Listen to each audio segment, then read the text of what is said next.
Tonight on CTV News, wildfire danger. Unfortunately, the wind has been picking up. An out-of-control wildfire near Peachland has forced hundreds out of their homes. Will Mother Nature make the firefighting effort more difficult? The thing about losing your child is it's very lonely. CTV's investigation into the police shooting of a Surrey teen with autism, the family's call for a coroner's inquest, and the minister's response. And wildlife chase. A pack of coyotes goes after a bear in a Walmart parking lot in Port Coquitlam.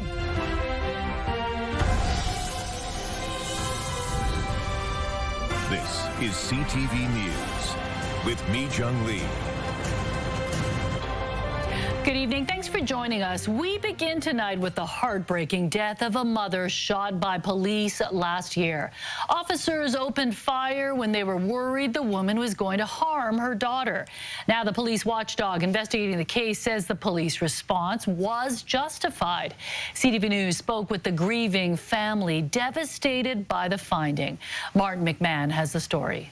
Vanessa Renteria Valencia was shot dead by police in her Cloverdale home in September 2024, with police saying an officer pulled the trigger after the Colombian refugee put scissors to her 18-month-old daughter's neck. And now a finding by the Independent Investigations Office that deadly use of force was justified. The force used was necessary to protect the life of the baby. As a result, I do not have reasonable grounds to believe that a criminal offense may have been committed by any officer in this file. Renteria Valencia's sister is condemning the IIO's report. My reaction is of much frustration, and I feel very impotent because it is obvious that her case is left in total impunity. It's very disappointing to see how this entity of investigation is justifying the police results and their actions. Battered Women's Support Services says the report fails to answer key questions. There is a woman in distress with a baby, and throughout 30 minutes that she was in distress, in crisis, more police were coming to the incident, but no one with training to deal with someone that can be perceived as having a mental health crisis.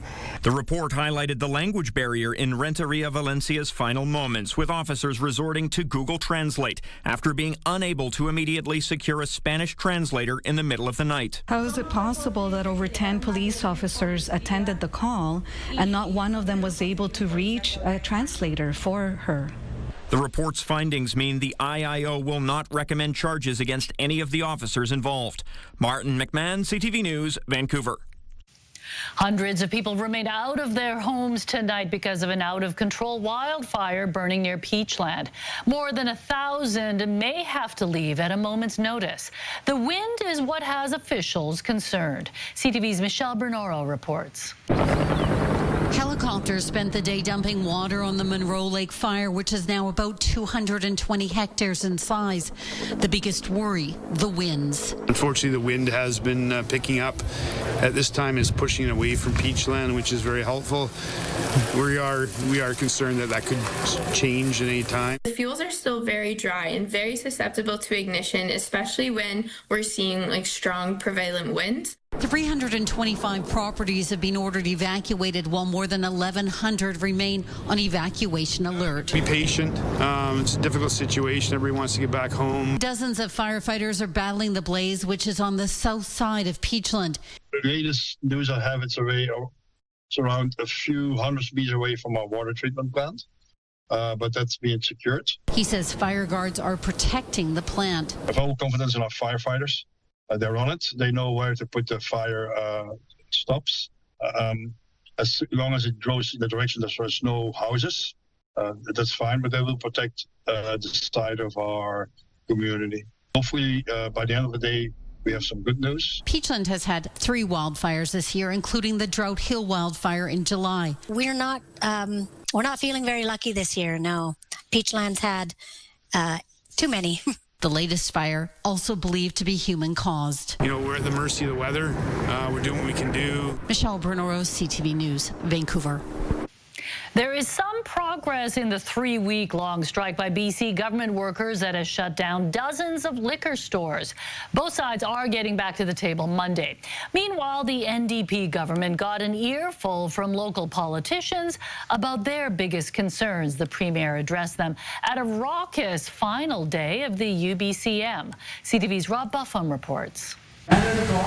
The last day of the UBCM meetings was punctuated by criticisms of the EB-NDP government, including these activists outside Victoria's Convention Centre.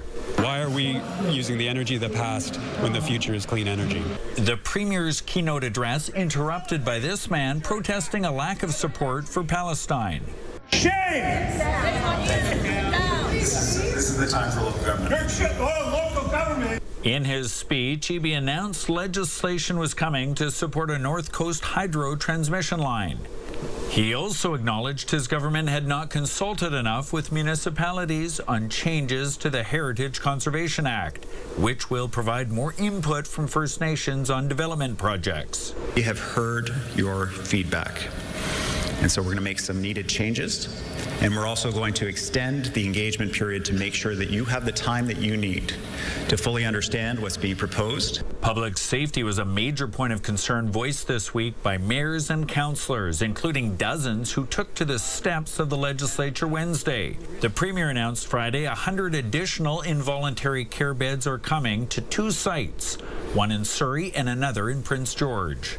I'm concerned about the reality that people don't feel safe in the community when they see people who are really openly struggling with mental health and addiction, or where there's repeat property crime being committed against local businesses that are causing them to threaten to close their doors.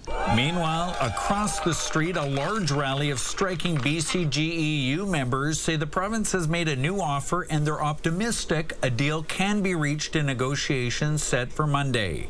Still, they say the picket lines are staying up. My message to the Premier is very simple.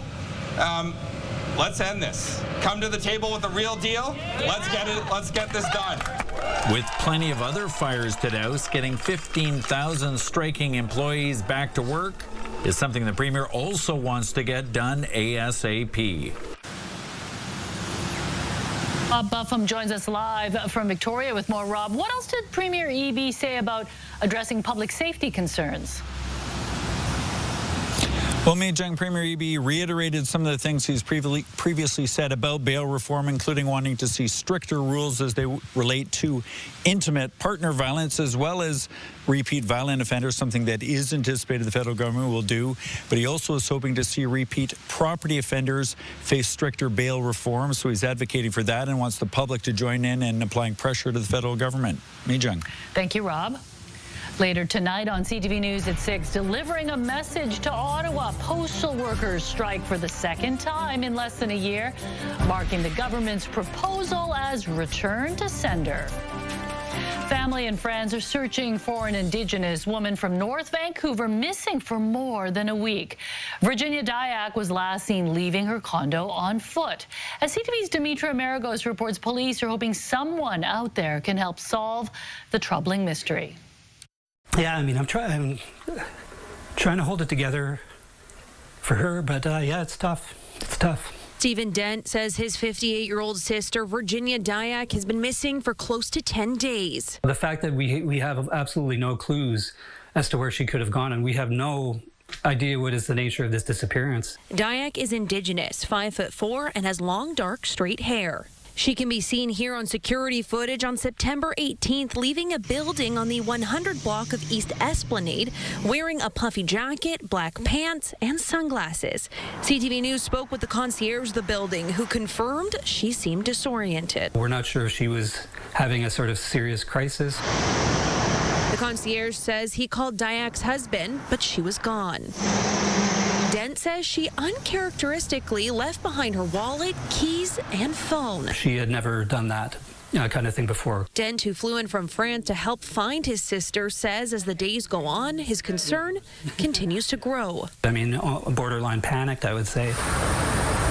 Officials from the North Vancouver RCMP say they have canvassed the neighborhood extensively, but are now asking the public for help. The public plays a huge role. They might have some very tiny information that could be the last piece of the puzzle. Dent says his strength stems from his sister. You know, we got to stay strong until she's found. He remains hopeful that they will be reunited soon. We love you, Virginia. You know, we miss you. Please come home as soon as possible. Again, North Vancouver RCMP are asking for the public's help. If you have seen Virginia, they're asking you to call their non-emergency line. Demetra Marigo, CTV News, North Vancouver. Still waiting for answers more than half a year after a 15-year-old boy with autism was shot and killed by police. A coroner's inquest could help determine if the tragedy was preventable. But so far, the province has not committed. Lost in translation, our investigation into the death of Chase de Balinhard concludes tonight. But first, let's take a look outside Robson Street, looking a little wetter and grayer. Yeah, definitely grayer. And yeah, we had passing showers today, but not a complete washout for the end of the work week. So not too bad at all, and not a complete washout as we head into the weekend either, but definitely cooler. Here's a look at temperatures across the lower mainland. 14 at the Harbour and in Surrey. You're looking at 17 degrees in Surrey, Abbotsford, and Chilliwack. 15 degrees in Pitt Meadows. So as we head through the overnight, we will see some light rain return. 13 degrees overnight into tomorrow. Rain to start off the day, tapering off into showers with a high of 18.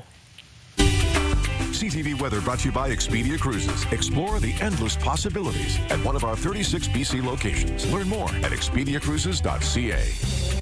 And it's definitely looking and feeling a lot more like fall right now. And it'll continue to do that as we head into the weekend. I've got those details coming up. I'm hoping we get more of the rain overnight while we're sleeping. That's the perfect timing of rain. All right, I'll give a call to Mother Nature. Okay, thanks, Anne.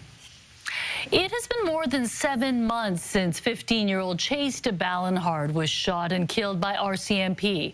With no report from BC's police watchdog, his parents have been left with many unanswered questions. They've been advocating for the province to call a coroner's inquest. CTV's Reagan Hasegawa now with the final chapter of our exclusive investigation. The thing about losing your child is it's very lonely, and the grief comes in waves. I might be having a conversation with you, but I don't hear a word you say. I'm somewhere else with my boy. Crystal de Balinhard has been left shattered by her son's death. 15-year-old Chase was shot and killed by RCMP in Surrey back in February. Every day since then has been excruciating for her and her husband. The evenings are the worst, though, because there's no good night, Mama. There's no hug. But she clings to the hope that their heartbreak might bring about change. She says she's been told by the BC Coroner Service there will likely be an inquest, but only after the IIO completes its investigation. I'll tell you right now, if I was Assistant General on this file, I would call a coroner's inquest right away. It's something the minister has the power to do at any time. Cash Heed exercised that power when he held the office in 2010. After the high-profile death of Lisa Dudley in Mission in 2008. Criminal proceedings in that case took 7 years to complete. The inquest was finally held in 2017. He doesn't want to see Chase's family burdened with years of uncertainty. This government is doing everything politically on what the decisions they make. They're not doing the right thing. And unless the media gets out there, the public gets out there and puts pressure on this government, they may not call an inquest. This tragedy is heartbreaking for everyone and is something the province is taking extremely seriously. The minister's office confirms she has not called an inquest, citing Section 18 of the Coroners Act, which states in part that the chief coroner must direct an inquest for a person who dies while detained by or in the custody or in a custodial facility of a peace officer. However, some legal experts argue Chase was not in custody, nor was he detained at the time of his death. While a direct order from the minister would not expedite an inquest, it would guarantee that one would take place regardless of the outcome of any prior investigations. Former Surrey RCMP officer Eleanor Sturko has been critical of the NDP government's record on public safety. Yes, I'm supportive of a coroner's inquest, and when it comes to reviewing things that can improve service between the police and the public, I'm always supportive of that. Inquests are formal court proceedings held to publicly review the circumstances of a death. A jury makes recommendations but does not find fault. One of the things, though, with a coroner's inquest, and especially with this government, is that they often use coroner's inquests to push off their own responsibility. They already know what they have to do. The minister's office had not been in touch with the de Balinhard family until CTV News began its investigation. Chase's family has called for a coroner's inquest here. They're asking for you to call for one. Will you commit to that? I'm glad to hear this request now for the first time, and it's certainly something my office will consider very seriously. For Chase's family, the clock is ticking, and they fear another tragedy is only a matter of time. We want change. And like I said, nothing's going to bring back Chase. Love you. Bye. But we could change the world a little bit because of Chase. They say the fight is no longer just about answers for their son's death. It's about making sure no other family has to endure the same heartbreak.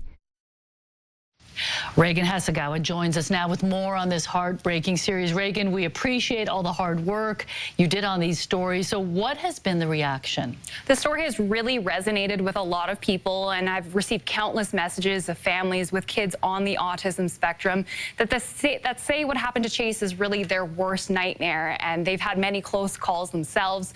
But the question remains whether this is a turning point or just another chapter in a system that asks for compliance when what families say they really need most is compassion. So, Reagan, speaking of response, viewers were quite upset about the surveillance video that we showed in part one of the series that actually showed multiple officers fist bumping. That's right, and we received a lot of comments about that on social media. Viewers felt it was in poor taste and insensitive to the family. We did reach out to the RCMP to see if this behavior was in line with their code of conduct.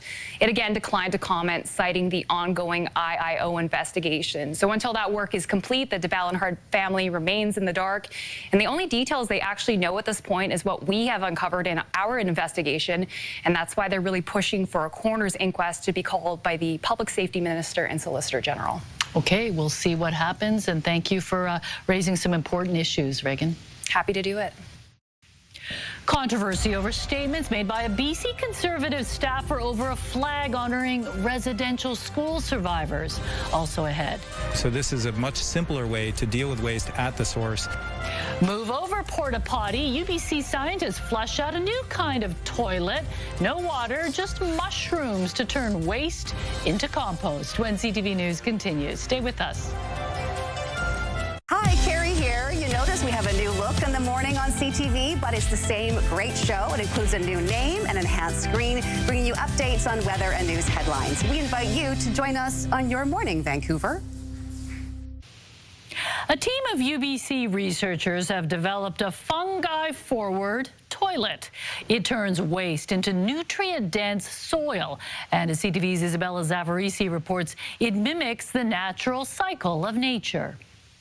Tucked inside UBC's botanical garden, a cedar modular structure draped in ferns. The world's first mushroom-powered waterless toilet. Really reflects what we think is a really valuable new conceptual paradigm for how we deal with waste. Created by a team of UBC researchers, the Myco toilet separates liquid from solid waste. 8 times on the pedal, and it takes it away to a better tomorrow. With sticks simulating, well, you know, waste falls into a mycelium or fungus root container where it breaks down and dries out, a natural way to convert human excrement into valuable soil. The liquid waste runs off and we capture it where it self-sterilizes and will eventually be used for irrigation. The experience is unlike that of the lowly porta potty, which often contains chemicals. a green roof and skylight, and more importantly, no smell. We actually discovered that the mycelium, when we were working with smaller prototypes in the laboratory environment, actually had a big effect on odor reduction. Referred to as a living lab, the researchers hope it will attract the attention of municipalities and remote communities where access to plumbing is a challenge. Very little is changed about the way we approach waste in about 2,000 years. So we are still, since antiquity, we had plumbing to flush waste away, and we've approached waste as something to be gotten rid of, and there's good reason for that.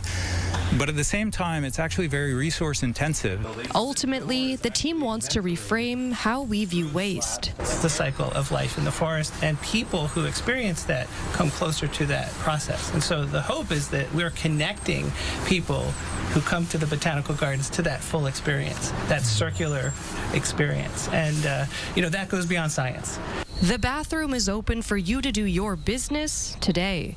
Isabella Zavarisi, CTV News, Vancouver.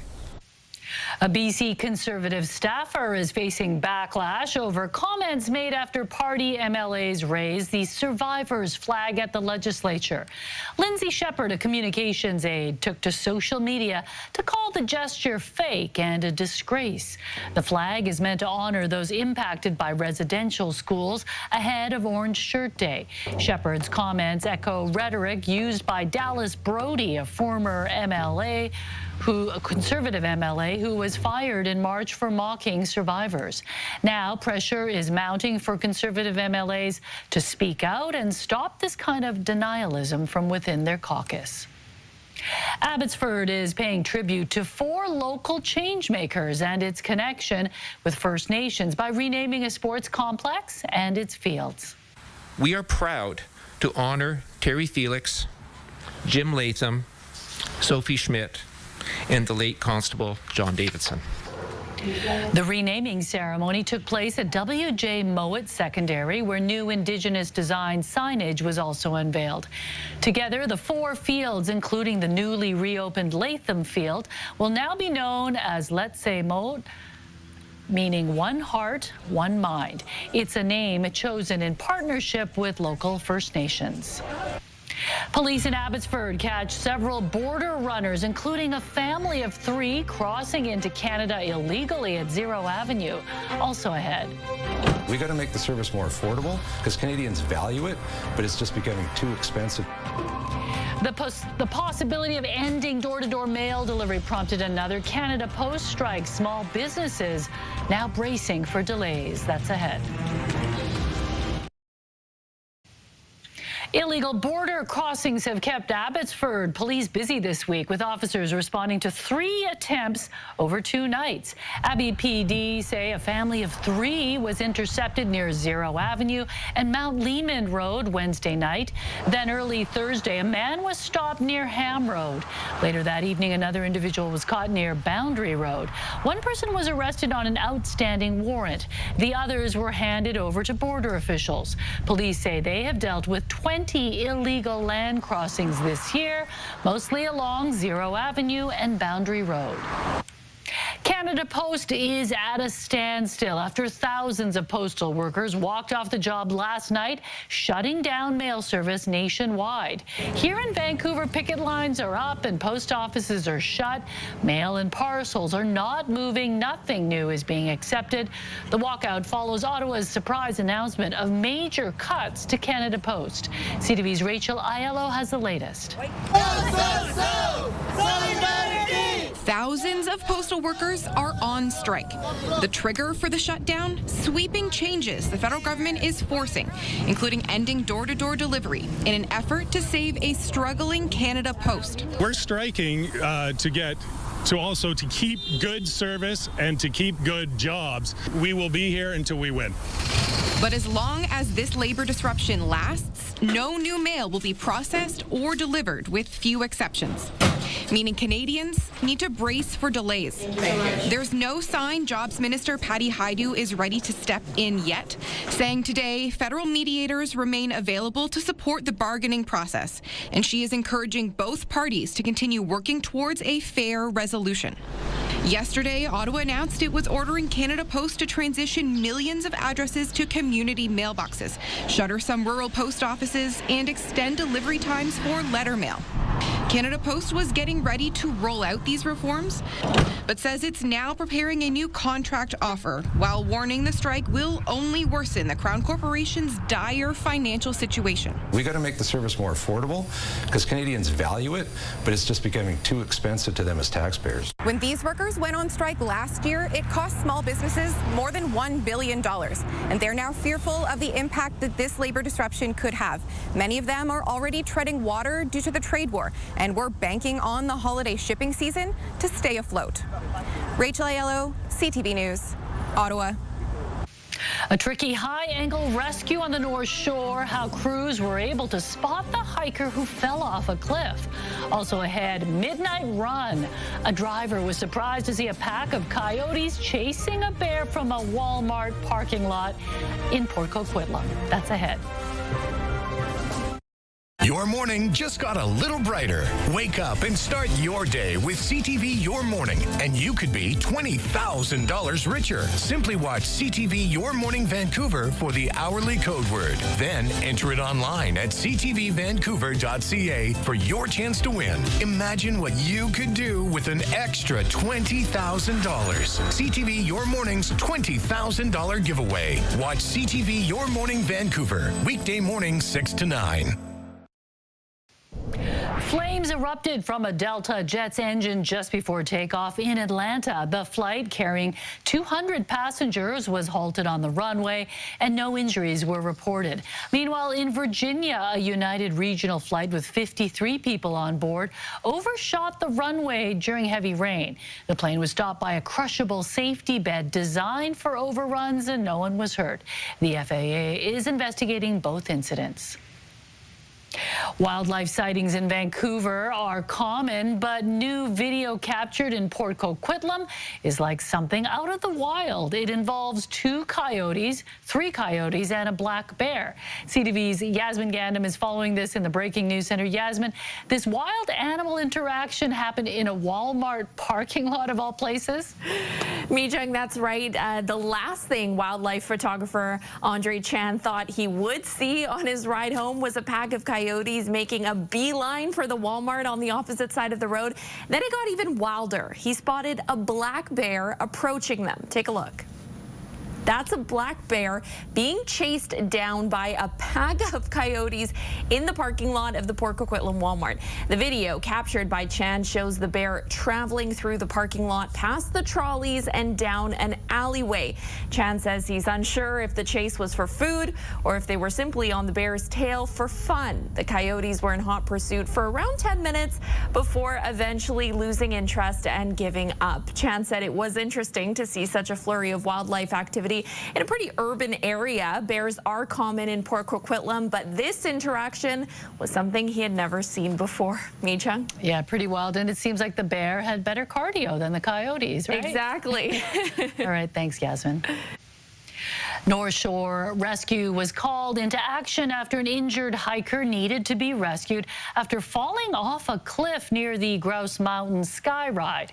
Crews launched a full response from the ground as well as from above with a helicopter team searching from the air. The hiker was located thanks to keen eyes from the air team spotting a faint glow from his watch. Crews performed a full-length rappel of around 150 feet where they were able to safely and securely hoist the hiker to the chopper.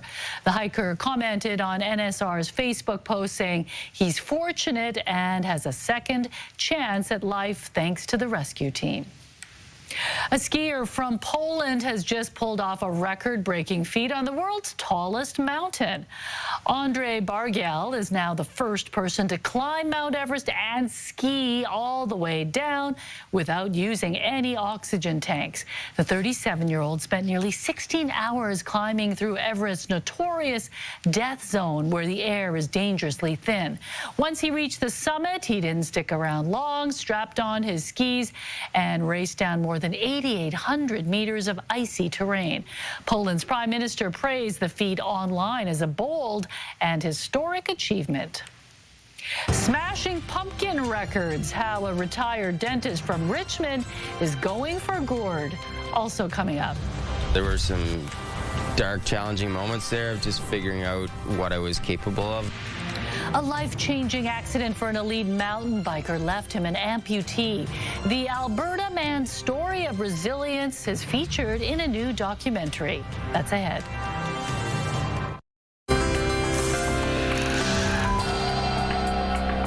Taking a look at today's markets, the Canadian dollar traded for 71 cents to the American dollar. Oil was up 74 cents, closing the day at $65.72 U.S. a barrel. Gold gained nearly $38 on the day. The TSX and the Dow Jones both ended the day higher, of 29 points and 299 points, respectively. The Chinese toy maker behind the wildly popular Labubu dolls will soon open its first store in Canada. Pop Mart's debut Canadian location will be Richmond Centre Mall. The Labubu trend has been so widely popular they routinely sell out and have sparked a world of fakes and knockoffs. The company says it will share more details into exactly when the store will open next month. A Richmond man is going for gourd this weekend. The pumpkin grower is heading to the U.S. to defend his title. This afternoon, the roughly 2,000-pound monster was loaded up onto his trailer by a crane. Dave Chan, a retired dentist, will now carry on to Bellevue, Washington for a weigh-off, an event he won last year with a pumpkin weighing more than 2,200 pounds. Chan says he took up the hobby in 1982 after penning a letter to a prominent grower in eastern Canada. And while this year's gargantuan gourd isn't quite as heavy, Chan feels he still has a shot to repeat as champion. I got a letter back from him in 1 week and a few seeds, and that's when it started. So my first pumpkin was 278 pounds, which was half the world record at that time. Right now, you know, it doesn't even qualify for anything. Chan also grew a 1,600-pound pumpkin this year. That will make the trip as well. Unbelievable. I wonder what he feeds that pumpkin. What kind of fertilizer? Yeah, exactly. I want some of that. Yeah, it would make an amazing Halloween decoration. Oh, right. Halloween decoration. Okay, so Anne, interesting, it actually snowed in Whistler today? Yes, at really high elevations at the village. Still seeing some light showers as we are here. We will see more light rain as we head into the long weekend, into the weekend. We do have this system, as you can see, bringing in some wet conditions for the Central Coast, Vancouver Island, especially the West Coast. You do have a rainfall warning in effect through tomorrow morning, upwards of 100 millimeters expected. Also strong winds for the Peace River region from the southwest at 90 kilometers an hour. It won't be a complete washout for us on the south coast, but we will see some wet weather. Here's a look at our weather tracker right now. Periods of rain through the evening and overnight into tomorrow morning. We will see some light rain, and then through the afternoon, it does cloud over. A few breaks for the Fraser Valley with some light showers as we head into tomorrow afternoon. You will see scattered showers as well for parts of the southern interior. Your provincial forecast at the bottom of your screen. Not a bad day for Port Hardy. Some sunny breaks and 14 degrees. Periods of rain for Campbell River and Comox with a high of 14 degrees as well. Very soggy for Tofino, Port Alberni and Nanaimo with periods of rain. Southern Gulf Islands, you'll see some showers. Unsettled for Victoria with some sunny breaks and some showers and a high of 15 degrees. Soggy for the Sunshine Coast at 14. Same story up the Sea to Sky Highway. Whistler cooler at 11. And for us across the lower mainland, we'll see cloudy skies, showers, temperatures between 17 and 19 degrees. Heading into Sunday, we'll start off dry. Showers return in the afternoon. Monday, light rain. Into Tuesday, a few scattered showers and a few breaks for Truth and Reconciliation Day. Into Wednesday, we will see periods of rain, continuing into Thursday before drying up on Friday. CTV weather brought to you by Expedia Cruises for air, land, and sea vacations. So finally, it feels and looks like fall. The timing isn't great for our Dragon Boat Regatta tomorrow morning. Oh, you can do it. It's not as windy. That's the main concern, right? Okay, we'll tough it out. All right, thanks, You're Ben. welcome. A well-known Alberta mountain biker and trail builder is featured in a new documentary following his journey of recovery and resilience. Matt Hadley became an amputee after a life-changing accident, but he's turned tragedy into trailblazing change, both on and off the mountain. CTV's Terry Fikowski reports. If you've hiked on a trail in the Canmore area, it's likely one Matt Hadley had a hand designing. He also loves to ride them. He and his wife each ranked among the top mountain bikers in the country. But in 2019, a devastating accident changed everything. While hiking with his wife in Utah, a basketball-sized boulder dislodged off a 200-meter high cliff, striking his right leg. Within seconds, my life changed. First faced with death, then uncertainty about what his future looked like as an amputee. There were some dark, challenging moments there of just figuring out what I was capable of and how to do it. And yeah, I figured out ways to get back to sport and just regular life. His remarkable recovery, resilience, and ability to reimagine trails is featured in the new documentary, Trailblazing, the Matt Hadley story. The now 42-year-old is an elite adaptive athlete and uses his own experiences to improve inclusivity on paths in the region as a trail technician. There's been a number of projects I've been able to bring that accessibility lens. That's extremely empowering. Hadley has also improved safety and lowered risk during the redesign of well-known trails like Hadley and Yamneska. His lasting impact in the community is what compelled emerging Canmore filmmaker Kim Logan to share his story. Films like Trailblazing help change the narrative from pity and amazement to respect and representation. And I hope that Trailblazing helps spark conversations about who belongs in the outdoors. And while it has been difficult for Hadley to relive his worst moments, he's hopeful it will encourage others facing theirs. In its own way, it probably helped with the healing. People can overcome most anything in their life. Terry Fikowski, CTV News in Canmore. A guitar that was damaged on the night the band Oasis broke up is going up for auction. Noel Gallagher's 1960 cherry red Gibson guitar was broken during a backstage brawl with Liam Gallagher in Paris, which led to the band's split in 2009. It's expected to fetch up to $660,000 when it goes under the hammer. The guitar is part of Prop Store's music memorabilia auction happening October 23rd and 24th. Other items include John Lennon's Lost Weekend tinted glasses and Michael Jackson's Smooth Criminal white fedora. Two festivals, one for flamenco, one for meat and cheese, and the Pokemon Go City Safari. The Friday feel-goods are next, plus Mitch's musical ride. Adam finds out how an island man overcame his fears to ride a unique bicycle and embark on a remarkable music career. Next on the Sawatsky Sign-Off. Right now, here's a preview of Your Morning Vancouver. Well, have you ever thought about spending more time with your food? Monday on Your Morning Vancouver, tips to cut down on food waste in your home and the misconceptions around best before dates.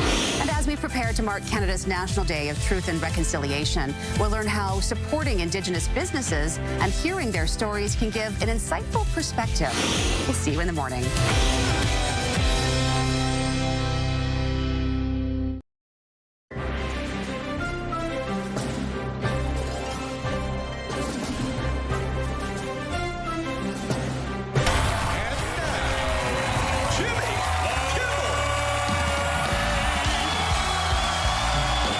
The blackout of Jimmy Kimmel Live is over. Sinclair and Nexstar, the two major station groups that preempted the talk show earlier this month, are allowing the show to return to their ABC affiliates starting tonight. It means that Kimmel will be seen again in major cities like Washington, Nashville, and Seattle, as well as several dozen other markets. A Japanese man has just sprinted into the record books on all fours. 22-year-old Ryusei Yone sprinted 100 meters in just 14.55 seconds, smashing the Guinness record for quadrupedal running. The previous record was 15.66 seconds, making Yone's feet a full second faster. Inspired by animals since childhood, Yone trained for years, studying movement, refining technique, and pushing the limits of human speed. Good for him. I'm sure when he's training, he must get a lot of looks. Yeah. Like, what are you doing? But he's very fast. Difficult, too. Yeah, his hands, I'm sure, are very calloused. Yeah. Okay, it's time for Friday Feel Goods, a weekly roundup of unique events happening in Metro Vancouver. Here are 3 things worth checking out.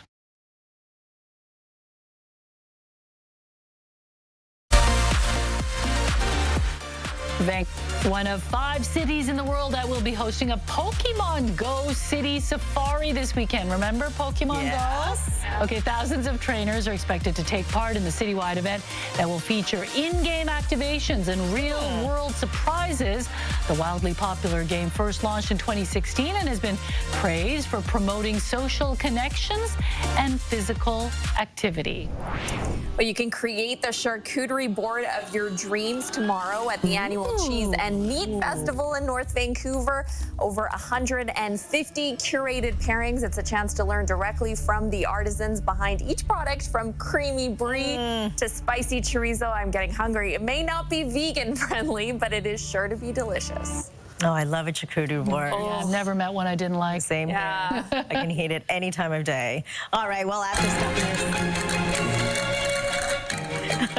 stuffing yourself full of meat and cheese, why not dance the night away at the Vancouver International Flamenco Festival? Celebrating 35 years, the festival encourages innovation and experimentation while remaining deeply rooted in tradition. Performances and workshops will be running all weekend for dancers of all ages and abilities. Very cool. Yeah, that looks like a lot of fun. I've always wanted to try flamenco or tango. Yeah, you gotta have the flouncy dress. I just feel like I'm not coordinated enough. Me too. It's fun to watch, though.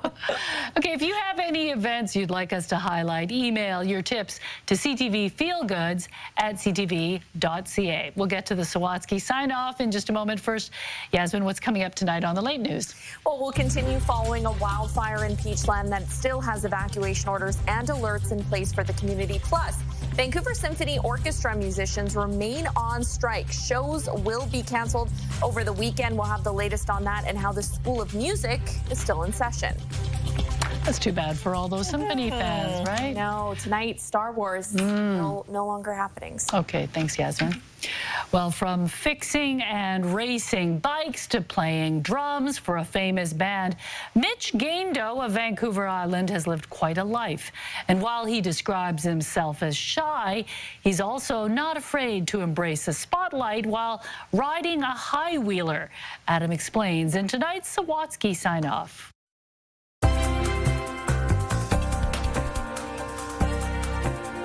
Give it a little push. Although he makes it look so easy now. That's it. There was once a time. I was a very shy kid. I was a weak, sick kid growing up. When Mitch Gando would have found this daunting. I didn't have a lot of confidence in my ability. How he got the gumption to eventually get up and do this begins when Mitch was 12. We had enough, but not extra. And I needed to be able to come up with my own money. So Mitch got his first job at a bike store, which gave the once weak kid the strength and confidence to become a competitive BMX racer in his teens. You know, when it came to doing things that were scary, I just decided to take the leap of faith and try anyway and see what happens. So when Mitch developed a passion for music, he decided to study it in university. And that turned into a little bit of a serious professional career. That turned into being hired to drum for Nickelback during the late 90s, forcing the shy kid to face his fear. I don't think anybody that's seen me perform would ever believe that I'm shy, because I put on quite a performance. While he and the band split amicably and remain friends, Mitch is still making music regularly when he's not riding a penny farthing occasionally. Being a performer, whether it's on the bike or playing music or whatever it is, it's all about putting a smile on other people's face for me. And if I do that, then I leave with a smile on mine too. a smile he wouldn't have inspired if young Mitch hadn't developed the courage to challenge himself. Don't be afraid to stand out for being different. Embrace that and go with it. The penny farthing is that. Playing drums in a rock band is that. Don't be afraid to take the first step towards a goal, Mitch says, and do the work to achieve it. Trust in yourself. Believe in yourself a little bit more. You're going to accomplish some great things. Adam Sawatsky, CTV News, Duncan. Okay, how does he get on that thing? Ladder has I to would be a need a ladder. step ladder. He's committed with the whole outfit too, right? The bowler hat on top of the helmet. It goes with the penny farthing, right? You have to. It'd be weird if he was in bike shorts. That's the wrong look, yeah. All right, let's take a look at our scenic snapshot. A fabulous Friday in Osoyoos. Thanks, Karen, for sending this beautiful photo in. And we want to see your scenic snapshot as well. So email us at scenicsnapshot@ctv.ca. Yeah, there might be some gray, rainy scenic snapshots in the next few days. We haven't seen any of those here. Yeah, it's a challenge for photographers, right? All right, thanks for joining us. Yasmin's back at 11:30.